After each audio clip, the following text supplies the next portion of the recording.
Rafa Rius, ¿qué hay? Buenos días. Hola Manolo, buenos días a ti y a nuestra audiencia. Muy bien, vamos a empezar. Después del chorreo que me has echado aquí micrófono cerrado, voy a portarme bien todo el tiempo y hacer lo que tú me mandas. No Y me creo nada, pero bueno, bueno, me dices que el primer tema, y que no se me ocurra decir otra cosa, y que además lo diga bien, Europa, intereses comunes, con interrogación. sí señor, muy bien. ¿Ves? Bueno, pues antes de empezar por eso voy a hacer una previa ¿Ves? siguiendo tus consejos y es que la pasada semana hablaba del exdirigente israelí Simón Pérez Sí, y decía que por el apellido, por lo de la similitud entre Pérez y Pérez, debía ser sefardí, por lo tanto judío español. De Pérez a Pérez tampoco va tanto. Eso me lo había inventado yo, claro. Y entonces tú me enviaste un WhatsApp diciendo que no, que lo habías consultado y que Pérez con SZ final era askenazi, es decir, de Europa del Este, y no sefardí, es decir, era un judío no español. Bueno, pues fue un personaje que murió a principios de este siglo, era socialdemócrata, sionista, fue, fue ministro de Exteriores, presidente de Israel y fue premio Nobel de la Paz por los acuerdos de Oslo, que ya ves tú, aparte del poco prestigio que tienen ya los premios Nobel de la Paz, a ver, saber dónde estarán los acuerdos de Oslo que establecían la creación de dos estados, pero en fin, así fue. Por lo tanto, me disculpo con la audiencia, es decir, no hay que hacer suposiciones frívolas como la que hice yo con el apellido Pérez y las informaciones hay que verificarlas y contrastarlas. a ser posible varias veces. En cualquier caso, te diré, Rafa, que no fui yo el que descubrí tal cosa, sino que fue una oyente que nos mandó la nota inmediatamente y que terminó el programa y nos lo dijo. Es Pues decir, muy bien, pues muchas gracias a esa oyente anónima sí. y por lo que a mí respecta, fin de la previa. Muy bien, pues Europa, intereses comunes. Sí, cuando se habla de Europa se habla siempre de los intereses comunes a los distintos países que la forman, de la Unión Europea e incluso de algunos que se han salido como Gran Bretaña o que nunca han estado. Bueno, pues Europa ha producido a través de la historia grandes momentos, como todos conocemos, en el campo de la ciencia, las artes, la literatura, pero eso no es suficiente porque junto a ello también sabemos que ha producido un abultado y permanente historial de guerras y de matanzas. Y el caso es que Europa no es ni siquiera un continente, sino una península, es decir, un apéndice de Asia, y la Unión Europea es cada vez más un ente de ficción, desde mi punto de vista. Es decir, esa supuesta alianza transnacional que intenta construir un destino común no es sino una declaración de buenas intenciones y poco más. Entonces, Rafa, lo de continente europeo, nada, ¿no? Hombre, porque Europa siempre ha sido el cogollito, el centro del mundo y siempre ha barrido para casa. Y a Mm. la hora de hacer los atlas y los libros de geografía, pues decían que había 5 continentes. Eh, no se incluía la Antártida, porque que eso sí que es un continente, aunque esté helado y prácticamente inhabitable, y en cambio se incluía Europa, que desde el Cáucaso hacia aquí se le llamaba Europa, pero en realidad, por ejemplo, Rusia está a caballo entre Europa y Asia. Turquía tiene un cachito de Europa, es decir, es lo que se llama una península, pero muy, muy gansa, ¿no? Muy grande. Yo cuando estudiaba, que desde hace muchos años, se hablaba de Eurasia también, ¿no? Sí, pero más en otros campos, ¿no? Cuando se habla de geología o incluso de antropología, pero cuando se habla de geografía humana, de hecho, a ver, recítame los 5 continentes. ¿Cuál es el primero? Europa, Pues claro, porque Europa, somos los más guapos y los más, Asia, África, eh, América y Oceanía. y Oceanía, que ya como está a la otra punta de la bola, pues ya, bueno, el último. Vale. Bueno, pues desde el punto de vista geográfico, como digo, estrictamente de geografía física, Europa es una península de Asia o de Eurasia, si queremos.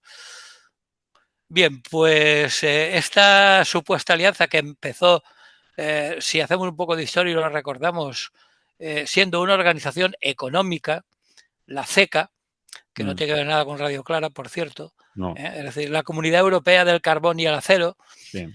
cosa lógica en un contexto en los primeros años 50, que era un contexto de reconstrucción capitalista tras la Segunda Guerra Mundial.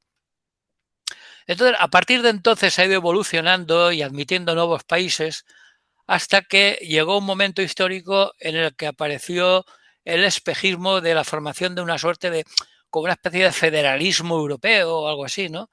Que fuera superando los nacionalismos y adquiriendo cada vez mayor soberanía. Mm, Bueno, pues esa visión optimista tuvo su canto de cisne, que se dice en el Tratado de Maastricht, el año del cincuentenario, en 1992. Bueno, y de las Olimpiadas de Barcelona. El Tratado de Maastricht, que creó la actual Unión Europea y a partir del cual la idea de una Europa unida ha entrado en un periodo de continua decadencia hasta hoy. Cada vez ha sido menos europea y menos unión. La importante deserción británica tras el Brexit o el aumento del poder de la extrema derecha en los países del este, que se han dedicado a ignorar en repetidas ocasiones las resoluciones de la Unión Europea, pues han ido minando el poder comunitario hasta caer en la irrelevancia internacional, como en estos momentos, vamos. Su actitud fútil y acomplejada en los conflictos de Ucrania y Palestina está acabando de cavar su tumba, ¿no? Es decir, bueno, y podríamos objetar bueno, que estos problemas hace tiempo ya, llevan décadas siendo conocidos y incluso debatidos, ¿no? Especialmente por los círculos de la izquierda europea. Pero existe otro problema que sigue siendo en gran medida ignorado, en especial en esos mismos miembros de la izquierda, que es el papel de la propia Unión Europea en el refuerzo de la subordinación del continente a Estados Unidos. Que eso es algo que ahora se está viendo ya con toda claridad, pero que no viene de ahora. Es decir, lleva ya, yo diría que décadas, eh, Europa estando subordinada a Estados Unidos, incluso militarmente por medio de la OTAN, que es otra entelequia, porque no es la OTAN, es eh, Estados Unidos y unos cuantos países a su servicio, eh, y que, bueno, en un principio incluso parece ser que los historiadores de la historia más contemporánea ya están sospechando y viendo con numerosos testimonios que la Comunidad Económica Europea fue concebida de entrada como una especie de contrapeso frente a la superpotencia estadounidense que tenía eh, la integración que, como digo, promovió Washington a modo de escudo frente a la Unión Soviética. Recordemos que estábamos en pleno periodo de Guerra Fría, ¿no? Entonces a Estados Unidos le venía muy bien que junto a la OTAN hubiera una organización europea que desde el punto de vista comercial y económico en general supusiera una especie de barrera, incluso le pusieron nombre, el famoso telón de acero, frente a la potencia económica de un país con tantas posibilidades como la Unión Soviética, ¿no?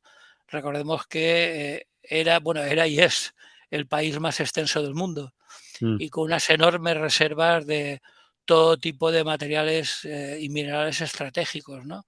Gas, petróleo, en fin, y con toda una región que es la Rusia asiática, Siberia, totalmente desconocida y en su mayor parte por explotar. Entonces, frente a el peligro que suponía para Estados Unidos esa Unión Soviética, le venía muy bien una Unión Europea que los mantuviera un poco a raya, ¿no? Sobre todo propiciando pues elementos tan importantes como el conocido como milagro alemán, que supuso la rápida reconstrucción de una Alemania devastada tras la Segunda Guerra Civil y que en muy pocas décadas se convirtió en lo que se llamó la locomotora europea, que por cierto ahora ha descarrilado y ya no es la locomotora europea, ya está en horas bajas y simplemente, bueno, incluso por ejemplo tiene crecimiento cero y una producción industrial muy limitada incluso. Bien, pues eso, hablando un poco de la historia reciente, ¿no? Porque de hecho el establishment tecnocrático de Bruselas siempre ha mostrado una adhesión a Estados Unidos incluso más estrecha que los propios gobiernos de los Estados miembros, ¿no? Es decir, la Comisión Europea, vamos, el gobierno europeo. Vale. Y se ha producido una creciente centralización de la Unión Europea, que tiene un montón de organismos diferentes, pero se ha centralizado mucho en la figura de su poder ejecutivo, ¿no? de esa Comisión Europea. Y últimamente, sobre todo desde principios de siglo o más incluso en los últimos 15 años, Bruselas se ha apoyado en una sucesión ininterrumpida de crisis. Han tenido que ver con las finanzas y el problema con los bancos, la deuda, la inmigración, el terrorismo, la seguridad y más recientemente el COVID y las guerras en Ucrania y en los Balcanes y ahora el genocidio de Palestina, ¿no? Mm. Bueno, y otras, que han habido más.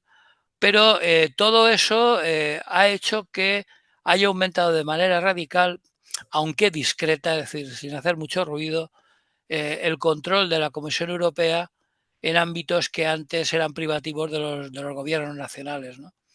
Y sensiblemente la Unión Europea va adquiriendo, a través de su Comisión, los atributos de un poder casi soberano y la capacidad de imponer sus prioridades sobre las aspiraciones de las poblaciones, ¿no?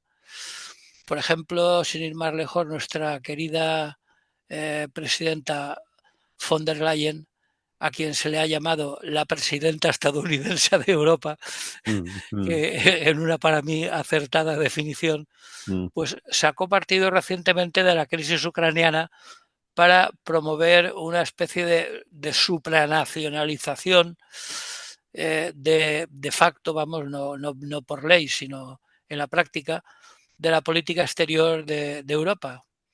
Aunque en principio, desde el punto de vista legal, la Comisión Europea, es decir, el gobierno ejecutivo, carezca de toda competencia formal en ese ámbito, ¿no? Pero bueno, en la realidad solo hace falta ver los noticiarios de todo tipo para ver que von der Leyen se ha convertido en una estrella política que es la que hace y deshace y decide desde en irse a jugar al golf con Trump a Escocia a estar presente en todo tipo de encuentros y reuniones y por lo tanto es, digamos, la Comisión Europea es la que corta el bacalao, por entendernos, ¿no? Pero a pesar de ello, y como decíamos en el titular, ¿acaso es posible hablar de intereses comunes a todos los Estados miembros? Yo personalmente en persona lo pongo en duda, ¿no? Porque 35 años después de Maastricht, la Unión Europea sigue estando dividida por unas líneas de fractura de tipo económico, diplomático y hasta cultural, ¿no? Porque en materia de política exterior estas diferencias se han acentuado sobre todo a partir de la última ampliación, ¿no? De la integración de los estados bálticos y del este de Europa, ¿no? Eh, un año después de su ingreso simultáneo, recordemos, en la Unión Europea y en la OTAN, que es muy importante porque siempre suelen ir juntos, como por otra parte pasó en el caso de España, aunque al revés. ¿eh? Recuerdo que en aquella época quedó bastante claro que le dijeron al señor Felipe, oye, tú quieres entrar en Europa, muy bien, pero antes tienes que entrar en la OTAN y convoca un referéndum para entrar, para que cubrir el expediente, déjate de chorradas de entrada y de salida, ¿no? Y primero la OTAN si quieres entrar en Europa. Bueno, pues ahora ha pasado más o menos lo mismo, aunque a veces al revés. Eh, eh, han, han entrado en Europa porque evidentemente son Europa y paralelamente se han apuntado a la Unión del Tratado del Atlántico Norte. Eh, mm, y bueno, y a partir de entonces han seguido fielmente los mandatos de la OTAN, ¿no? Por ejemplo, en 2004 apoyaron la invasión ilegal de Irak por parte de Estados Unidos en contra de la mayor parte de países del mundo. Incluso llegaron a enviar tropas a Irak. Eh, Otro momento importante fue la crisis de la deuda de 2009-2012, que era una Unión Europea bajo claro dominio alemán, eh, que como digo ha cambiado mucho la cosa, actualmente ya no es así, pero que erosionaba la capacidad de las naciones para actuar en función de sus necesidades económicas. Recordemos los famosos hombres de negro, que se dedicaban a castigar sobre todo a los países mediterráneos Ujú. y a Portugal, es decir, a Grecia, a Italia, a España. Y todavía hoy en día esto es más cierto aún, ¿no? Es decir, como he sabido, la respuesta habitual achaca a cualquier problema a una insuficiente transferencia de soberanía de los estados a Bruselas. Y por eso, suponiendo que esto sea la solución, que es mucho suponer lo de transferir la soberanía a Bruselas, eh, resulta cada vez más complicado en un contexto de auge de la extrema derecha y por tanto de los nacionalismos más exacerbados, ¿no? Más exagerados. Con lo cual, ese futuro idílico que algunos líderes europeos, sobre todo durante los años 60 y 70, auguraban para una Europa casi casi federal, casi casi unos Estados Unidos de Europa, Mm. pues todo eso se ha ido diluyendo como azucarillo en el café y en estos momentos, como decía en el titular, desde mi humilde punto de vista, la idea de una Europa unida, l'Europe unie, que decían los franceses, que eran los más emocionados con eso, pues cada vez está más lejana y cada vez hay un horizonte más, mm, mm, más renacionalista, es decir, se ha renacionalizado. En algunos casos son nacionalismos, como todos sabemos, con Z. Pero esa es la situación actual. ¿Hay alguna posibilidad de reconstruir Europa? Yo no sé cómo lo ves tú, yo lo veo Eso te complicado. iba a preguntar yo a ti. eh, si ves la posibilidad de un reseteo de la Unión Europea, de que vuelva a ser lo que se quiso y tal, pero o no. Yo a corto y medio plazo lo veo muy complicado, es decir, y hay ejemplos que lo dejan clarito, por ejemplo, la guerra de Ucrania, ¿no? Es decir, sí, enviar armamento, pero desde el punto de vista de la política internacional, la Unión Europea no pinta absolutamente nada. No, no ha pintado hasta ahora. Nadie puede decir que a lo mejor la semana que viene vuelven a presionar a Putin. Que por cierto, lo único que hicieron desde que empezó la guerra ha sido un fracaso absoluto.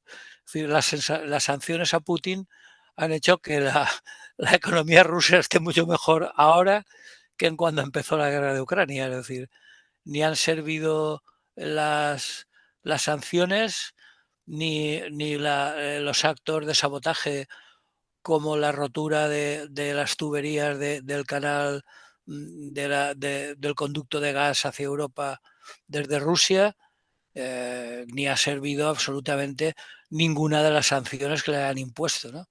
De hecho, como digo, todos los indicadores internacionales que podemos consultar en estos momentos indican que a pesar de la autocracia de Putin, a pesar de ser en la práctica una dictadura, la economía rusa en estos momentos está mucho mejor que hace 20 años, ¿no? Entonces, bueno, pues la Unión Europea en ese sentido tiene un futuro bastante complicado, sobre todo porque, como decía, hay factores como el auge del nazismo y del fascismo en muchos países, porque he hablado del, este de, del este de Europa, pero en Alemania estamos en las mismas. Italia ya tiene un gobierno fascista. Eh, en España las últimas encuestas indican un aumento significativo de Vox. Y bueno, y como en las votaciones supuestamente democráticas, la lógica y el sentido común tienen poco que ver con los resultados, porque como hemos comentado ya en distintas ocasiones, los votantes lo hacen en un sentido mucho más emocional que racional, pues es muy difícil invertir los términos y es muy difícil que cambien las cosas, porque para ello haría falta que la gente pensáramos un poquito más, tuviéramos más sentido crítico, eh, no nos tragáramos todo lo que nos llega, sobre todo desde las redes, como quien se traga un sapo, y bueno, y muchas otras cosas que de momento no se dan. Y por lo tanto, auguro un futuro bastante incierto para la Unión Europea. Mm. Quizá tú seas más optimista. No, lo único que me has dejado un poco en duda, porque he escuchado un corto de estos que meten en los telediarios de Zelensky, diciendo que Rusia estaba ahogada económicamente, que se tambaleaba su economía, que unos meses más quizás de guerra no los podría aguantar y que la población estaba sufriendo las consecuencias de la guerra. Sin embargo, tú acabas de decir que su economía está mejor incluso que hace 20 años. Bueno, No, yo no lo digo, no lo digo yo. He leído distintas fuentes de distintas orientaciones, vale, porque claro, Zelensky, ¿qué va a decir? claro, claro. Eso se lo dirás a todas. Claro, ¿qué va a decir Zelensky? Pues normal. Incluso Trump ha hecho unas declaraciones en la última visita de Zelensky, que esta vez no lo ha ninguneado ni lo ha tratado Al revés. como el culo. ¿eh? Incluso ha llegado a decir, cosa que yo no me creo, que incluso Ucrania puede ganar la guerra. Sí, él ha dicho que le va a apoyar, lo contrario de hace, como tú dices, de hace solo unas semanas, que con su apoyo puede recuperar todo el territorio que, Incluso Marx ha llegado a decir. sí, bueno, cosas de Trump. Trump es un boca chancla. Claro, pero tú sabes que un día dice una cosa y al día siguiente la contraria. O sea que... Eso. Y yo creo que puestos a buscar amistades, le interesa más Putin que Zelensky, desde un punto de vista puramente económico, ¿no? Pero como Putin, después de esa reunión famosa que han tenido, parece ser que se dijeron cosas bonitas. Sí, sí, lo que tú digas, pero Putin ha hecho lo contrario. Al día siguiente estaba mandando misiles a Kiev. Se ve que se cabrea, como los niños, ¿no? Hostia, no me hace caso. Pues ahora ya no te junto. Y dice cosas, hace declaraciones. Yo creo que hace excesivas declaraciones, muchas veces contradictorias. Así que no Sí, sabemos pero son tal para cual, cada uno su estilo. Es decir, que Putin tampoco es fiable cuando habla, ¿no? Puede decirte una cosa y estar haciendo al mismo momento la contraria. Pero en cualquier caso, yo no, vamos, aparte de que la transparencia no existe en Rusia en estos momentos, es decir, que ni siquiera se sabe las capacidades de su ejército, eh, la duda es hasta qué punto es capaz de implicarse Trump en la guerra de Ucrania. Mm, Yo no creo que se pueda implicar, es una opinión, y tampoco soy ningún analista militar, pero no creo que en este momento esté dispuesto a enviar tropas sobre el terreno. no, eso Eh, no. es Pero decir, que es lo que... sí que ha animado a la OTAN a derribar cualquier artefacto que invada el Bueno, pero eso es espacio distinto. europeo. Pero Claro. que lo hicieran los otros. De momento que lo hagan los europeos. No, Y pero la OTAN tiene, como sabes, un punto sí, en su ordenamiento que dice que cualquier ataque a uno de sus miembros será respondido por el conjunto de la OTAN. sí, sí. Por tanto, en Letonia o en Polonia, pues está claro que si se mete algún dron ruso, esos son, digamos, estrategias de escaramuzas, de provocaciones de Putin, a ver por dónde responden, a ver. voy a tocarle un poquito los cataplines a ver si se rebota y tal, ¿no? Pero no. Yo creo que por ese lado eh, Rusia va a insistir en quedarse con lo que ya ha conquistado y a pesar de que Trump en sus últimas declaraciones lo ha negado, Zelensky no le va a quedar otra alternativa más que aceptar el statu quo actual y tener claro que difícilmente va a poder recuperar el territorio perdido, incluso en algunos casos como la península de Crimea, aparece prácticamente imposible Mm. eh, por muchos sabotajes del puente que une Crimea con el continente, pero a pesar de ello y a pesar de las armas que últimamente la Unión Europea, o bueno, varios países de la Unión Europea han insistido que van a enviar masivamente a Kiev, yo personalmente dudo que tengan capacidad de derrotar al ejército ruso. Mm. Bien, estoy de acuerdo. Veremos lo que pasa. Molt bé. ¿Ponemos música aquí? Vale.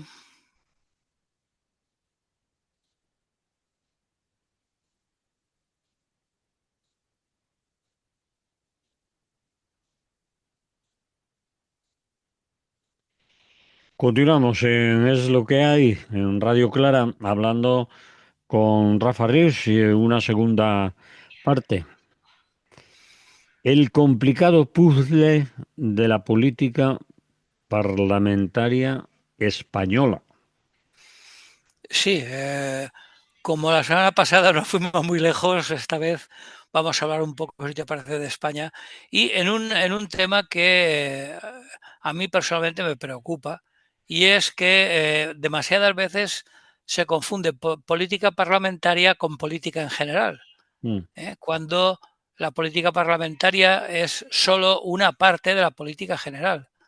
Bien, pues esa política parlamentaria es lo que decía yo ahora en el titular, que se parece cada vez más a un complicado puzzle de muchas piezas. Sin embargo, Rafa, perdona que te interrumpa Sí, aquí, dime, dime.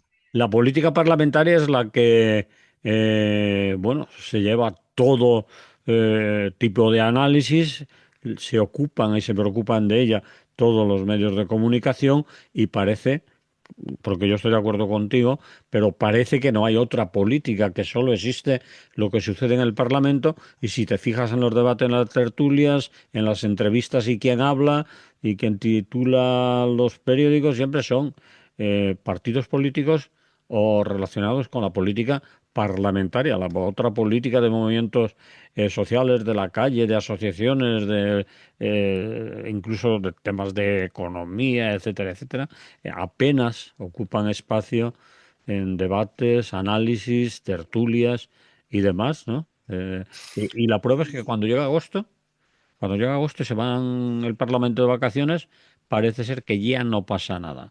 No tienen los medios nada de qué hablar, las tertulias se quedan sin nada que tertuliar y todo eso, ¿no? Sí, pero tú dices apenas aparecen, yo Eh, que les suprimiría la pena, es decir, no aparecen ni por el forro. Vale. Por poner un ejemplo entre muchos, hace unos días se producía el desalojo de la Caixeta, que es una asociación que llegó a ser muy importante como experiencia social durante varios años en Ciutat Bella, en el centro de Valencia. Bueno, pues se produjo el desalojo con todo lo que supone de desaparición de toda una experiencia de centro social autogestionado y yo no lo vi en Apunt ni por el forro. Y bueno, y si hablamos de cadenas nacionales, pues vamos, resulta ridículo pensar en que podía haber salido algo, ¿no? En Barcelona algunas veces, porque además los movimientos sociales tienen bastante más fuerza, cuando se produce un desalojo de este tipo, pues a veces aparecen en algunos casos, en algunas cadenas locales, sobre todo, en periódicos, páginas web, etcétera, pero en realidad esas otras formas de política que trascienden lo que es la política parlamentaria hace que desde el punto de vista de los medios de comunicación política y política parlamentaria sean sinónimos, ¿no? mm, Y de hecho tenemos todas las tertulias, incluso en televisión española, que últimamente, desde que hay un nuevo director general, está ampliando bastante el foco y tiene bastantes programas informativos donde, aparte de que intenta mantener una cierta pluralidad con tertulios del PP y similares y otros de Más Madrid, de Sumar, o del PSOE, etcétera, pero a veces, muy de tarde en tarde, se oye hablar de cuestiones, de pequeñas cuestiones de la política local, ¿no? Pero muy, muy raramente, incluso en el caso de la televisión pública. En general, todos los programas informativos se dedican al cotilleo, ¿no? Es decir, que eh, la política española, que es una especie de caleidoscopio bastante patético, que al menor movimiento recompone todas sus piezas y lo hace en función de nuevas, incluso a veces sorprendentes alianzas. Véase, por ejemplo, la última, bueno, o la penúltima, porque ya ha habido otra, lo de poner a Podemos y dos diputados díscolos de Sumar votando junto al PP y Vox. En sí, este caso, a cuenta de las competencias sobre inmigración. sí. Dices, bueno, pues esto a lo mejor hace medio año, solo medio año, nadie lo hubiera pensado, ¿no? Porque claro, es muy fuerte, sobre todo desde mi punto de vista para Podemos, ¿no? Podemos que ha procurado siempre ir de ejemplo de transparencia y de coherencia y tal, pues yo creo que votar junto con el PP y Vox le puede pasar factura, pero bueno, ellos sabrán. Eh, entonces, bueno, la Cámara Baja, es decir, el Parlamento que se llama, pues siempre había venido siendo, y lo hemos dicho muchas veces, bueno, lo he dicho yo al menos, una especie de mal teatrillo donde se programaban sainetes de muy baja calidad a cargo de portavoces, en su mayoría ineptos para la oratoria y totalmente huérfanos de argumentos razonables, ¿no? Y aunque eso sí, en cambio, pues eso, como todos sabemos, repletos de insultos, descalificaciones, bulos y tumaseos y aparente mala leche, porque digo aparente porque luego los pasillos o en el bar, en muchos casos, compadrean sin ningún problema, ¿no? Bien, pues en estos momentos ese teatrillo, que es lo que yo llamaba una especie de teatrillo de marionetas, está superándose a sí mismo y alcanzando las cimas más deleznables de su propia historia reciente, ¿no? Y bueno, dado el carácter inestable y contra natura de la actual coalición de gobierno, y digo también contra natura porque ahí hay nacionalistas independentistas, nacionalistas sin independizarse, de derechas, de izquierdas, republicanos, izquierdas, izquierdistas venidas a menos, incluso socialdemócratas con una fuerte oposición interna. Entonces, bueno, se suceden continuamente, día tras día, los cambios de posicionamiento a muchas bandas, es decir, de van de aquí y para allá. Hablamos de Trump, pero aquí en la política parlamentaria española también hay personajes que cambian, vamos.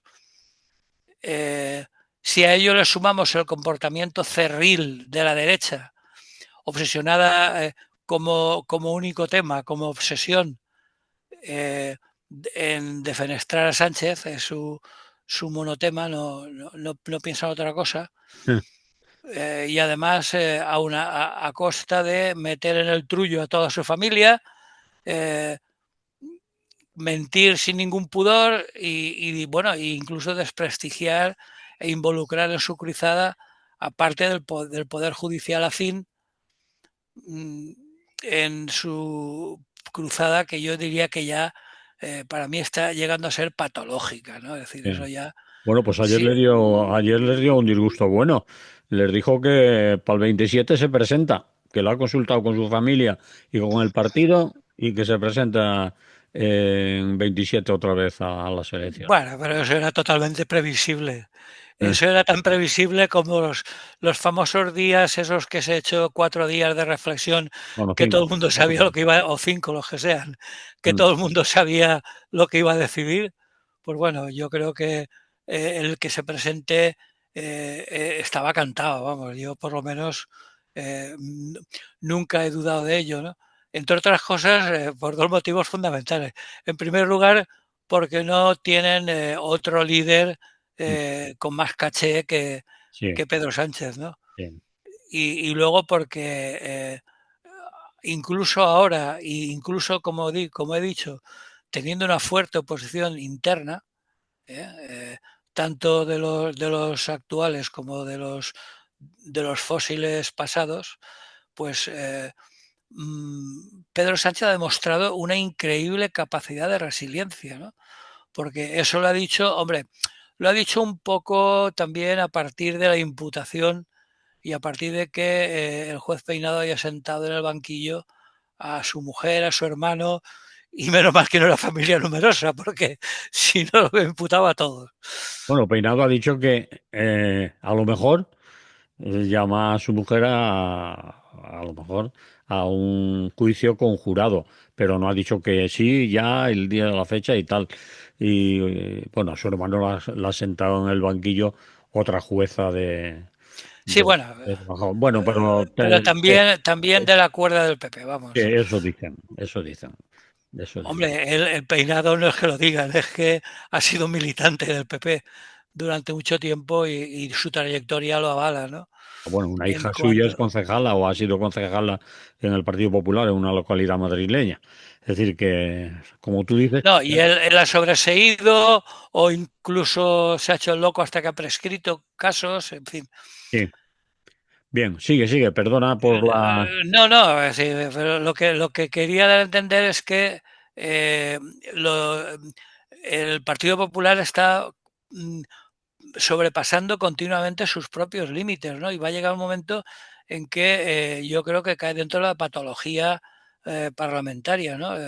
Incluso yo les recomendaría que en algunos casos fueran a visitar un profesional porque no, es que desbarran muchísimo. Incluso a veces alguno, simplemente hay un detalle muy curioso y es que aparte de que hay una cuestión que no podemos ignorar y es que el epicentro de todo está en Madrid, tanto Sí. en el ayuntamiento como en la comunidad a la hora de hacer declaraciones extemporáneas, Mm. pero son, si antes decíamos que von der Leyen era la Trump en Europa, el trumpismo en Europa, pues Almeida y Ayuso son los trumpistas en Madrid, ¿no? Es decir, que no es que sean ya de extrema derecha, que por supuesto todas sus declaraciones lo avalan, ¿no? Sino que defienden los intereses americanos y los intereses de los lobbies judíos norteamericanos en España, especialmente en Madrid. Es decir, Mm. pues están haciendo un nuevo circuito de Fórmula 1, que curioso, es curioso, ¿no? A todos los tontos le da por lo mismo, como al señor Camps aquí en Valencia, ¿no? Y, chica, ¿cómo podemos quedar para la posteridad? Pues vamos a hacer carreras de Fórmula 1, que eso llega a todo el mundo y queda muy bien. Además, no Bueno, le va a costar un duro a nadie, esto lo paga. no, Sí. sí, bueno, eso es lo de siempre. Luego, cuando sacas cuentas, te das cuenta que, como siempre, todo se ha pagado con dinero público, pero bueno. Bueno, Entonces, eh, lo más curioso, en segundo lugar, es que, aparte de esta campaña de Lenda es, que decían los romanos, de Lenda es Sánchez, destruido sea Sánchez.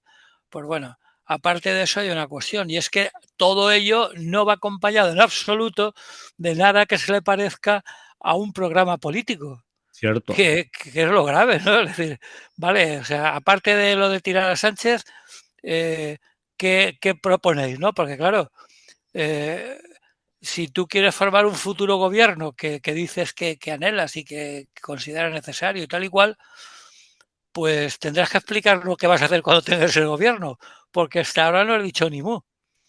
Entonces, bueno, desde ese punto de vista, siento ser una vez más pesimista, pero el panorama que se presenta a medio plazo, incluso a corto plazo, es desolador, ¿no? Yo no sé cómo lo ves tú, pero tú que a Sí, veces eres más optimista y ves más optimista yo. elementos para la esperanza. No veo. Bueno, vamos a ver. Si ahora se celebraran elecciones, según las encuestas de diferentes medios, incluso los oficiales, incluso los que dicen que están manipulados por el gobierno, como el famoso CIS del señor Tezanos, incluso ganaría las elecciones el Partido Popular y que junto con Vox tendría mayoría absoluta para poder gobernar. Eso podría suceder si ahora hubiera elecciones. Pero de aquí a 2027, si logra Sánchez sacar unos presupuestos, que está difícil, muy difícil,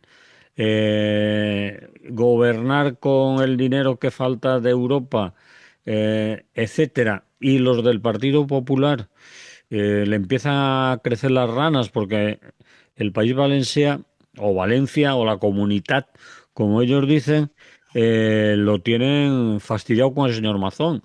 Pero muchas veces aquí hemos dicho, Bueno, yo perdona que le corté. Yo lo del señor Macelo lo pondría entre paréntesis, lo de que está fastidiado, ¿eh? sí, Podemos tener alguna desagradable sorpresa. te doy la razón, porque muchas veces hemos dicho que al PP le pones de candidato una escoba y sus votantes votan a la escoba. Es decir, que haya hecho un desastre con lo de la Dana y hayan gestionado la cosa muy mal y además la recuperación está siendo como está, pues quizás el día de votar los votantes del PP, esos van a ir a fichar, como dice Rufián, seguro, es decir, que casi les da igual. Puede ser que pierdan algunos, pero no serán para, no creo que esos que pierdan se vayan al PSOE, como No, muchos no, dirán no, en Vox absoluto. o se quedan en casa. Entonces, no lo sé, no lo sé.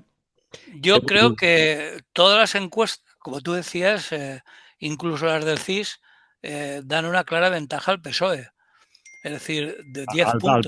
Al PP, quieres decir. No, no, no, al PSOE. La última del CIS La última visita da le, ventaja al PSOE, sí. le daba de 30 y tantos sobre 20 y tantos del PP. Pero esas encuestas tienen todos la cuestión de la coyuntura, es decir, una encuesta de CIS hecha en plenos incendios forestales o los días siguientes de los incendios forestales en Castilla y León, en Galicia y que arde media España, tiene el valor coyuntural de que a la gente, si le preguntas en la calle con lo que está cayendo, yo me las dejo en reposo. Digo, bueno, si votaran mañana, a lo mejor la mala hostia les llevaría a cambiar la votación.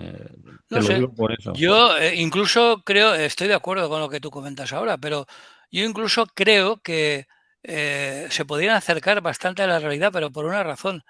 Porque como tú has dicho, la pérdida de votos del PP en casi ningún caso, prácticamente ninguno, va a ir al PSOE, pero Mm, sí que va a ir a Vox, con sí, lo cual la posibilidad de un gobierno conjunto PP-Vox, incluso sumando a Junts, que parece que está claro sí. que como tantas veces le ha echado en cara el señor Rufián, Mm, pues votarán teóricamente, así como el Partido Nacionalista Vasco lo tiene claro, que al PP ni agua, porque aunque sean también de derechas, no los pueden ni ver.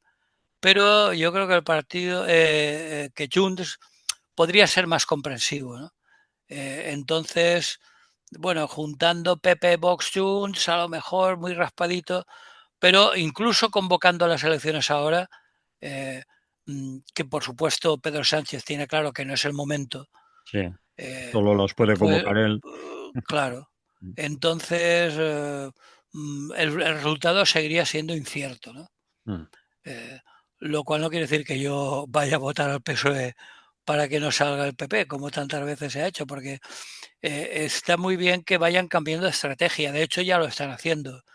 Frente a que viene la derechona rancio de Alfonso Guerra, que era el único argumento para que los votaran, ahora Pedro Sánchez tiene bastantes argumentos de peso, sobre todo desde el punto de vista de las cifras macroeconómicas. mm. Es decir, el PIB, la disminución del paro, el aumento del sueldo mínimo, de las pensiones, etcétera, ¿no? Entonces, si la política fuera algo racional y razonable, esos son argumentos serios, ¿no? Es decir, tú te lo creerás o no te lo creerás, o lo tomarás en cuenta o no, o te parecerá poco importante o no, pero al momento, al menos son cifras, datos, argumentos. Pero es que el problema, como decía hace un momento, es que el PP no presenta nada Claro, eh, frente a eso, ¿no? sí, solo habla de Sobre la todo porque corrupción. hay cuestiones que no puede dejar de admitir, como por ejemplo que el PIB haya subido y entonces aún resultan más absolutamente absurdas sus posturas políticas parlamentarias, ¿no? Por ejemplo, eh, la reducción de la jornada laboral, que según ellos va a partir España y destrozar la economía, cuando los datos económicos están que se salen, ¿no? Incluso en el contexto europeo. Entonces, pues claro, se está quedando sin argumentos y como no tiene ningún programa político de recambio, como no sea favorecer a los que lo financian, es decir, favorecer al empresariado, que ni siquiera tiene claro que con este no les vaya bien porque le está yendo bien, Mm, únicamente el pequeño empresariado de las pymes y demás, que sí que pueden ser perjudicados en un contexto de neoliberalismo como el actual, donde las grandes empresas y la banca y las financieras son las que tienen más posibilidades, pues yo creo que el futuro es bastante incierto. Incluso aunque se complete la legislatura, yo no creo que la tónica actual vaya a cambiar mucho, ¿no? La mierda que actualmente destila la política parlamentaria, lamentablemente, mucho me temo que va a seguir hasta si se cumplen las previsiones de Pedro Sánchez, vaya a seguir hasta las próximas elecciones a las que, como tú has comentado, se presenta de nuevo Pedro Sánchez. mm. La única duda es si se presentará también Rajoy y no lo hará. Fijo, ¿te refieres? Ha dicho Rajoy, perdón. Sí, Joder. nos pasa mucho. Últimamente, siempre que quiero decir Rajoy, perdón, ¿ves? Feijóo me sale Rajoy, no sé por qué será. No sé, Igual porque son los dos gallegos. sí, puede ser. Bueno, Pero le el pasa a caso es más que gente, le pasa a más gente, ¿eh? sí, O bueno, no pues sé. me consuelo. Vale. Bien, pues digo que el liderazgo en el PP no está claro. Si el único que realmente podría hacer algo como a ellos les gusta, que es el MAR, el Miguel Ángel Rodríguez, no Mm, se presenta, entre otras cosas porque él siempre su trabajo bien hecho lo hace de la sombra siempre, mm, pero sería el único que realmente se llevaría el gato al agua desde mi punto de vista. Pero bueno, la elección entre Feijóo y Ayuso, la verdad es que es, bueno, como decía la Iliada, entre Escila y Caribdis, dos monstruos. Es decir, entre lo malo y lo peor. Por lo tanto, bueno, esperaremos aguantando el chaparrón como podamos hasta las próximas elecciones y yo cuando llegue el momento, si no cambian las cosas, seguiré sin votar y trabajando a pie de calle en la medida de mis fuerzas y de mis menguantes energías, porque a la larga considero que es más útil. Es decir, hay más gente que entra a formar parte de esa forma de ver la vida y es muy lento, pero mucho más válido que las tonterías que se discuten en los parlamentos, ¿no? Y con tu permiso, y si me lo permites, me gustaría acabar con un fragmento de una canción de un tema de Francesc Pi de la Serra, que tiene ya unos cuantos años, pero que creo que es de actualidad porque no ha cambiado demasiado. Es de un tema suyo que se llama Passejant per Barcelona. Es una especie de blues. Y tiene una estrofa que dice, si les coses no canvien, continuaré passejant. Això es deia el meu besavi i es va morir caminant. Yo creo que todo el mundo lo ha entendido, mm. pero lo traduciré por si acaso. Si las cosas no cambian, continuaré paseando. Eso decía mi bisabuelo y se murió caminando. Bueno, Bueno, pues eso me temo que nos va a pasar a nosotros, que antes de que mejoren las cosas diremos adiós y esperemos que a nuestros hijos y nietos le vayan mejor las cosas. pues esperemos eso, Rafa, y hablamos la semana que viene si no pasa nada. ¿De acuerdo? Molt bé. De acuerdo, salud y buen día. Salud.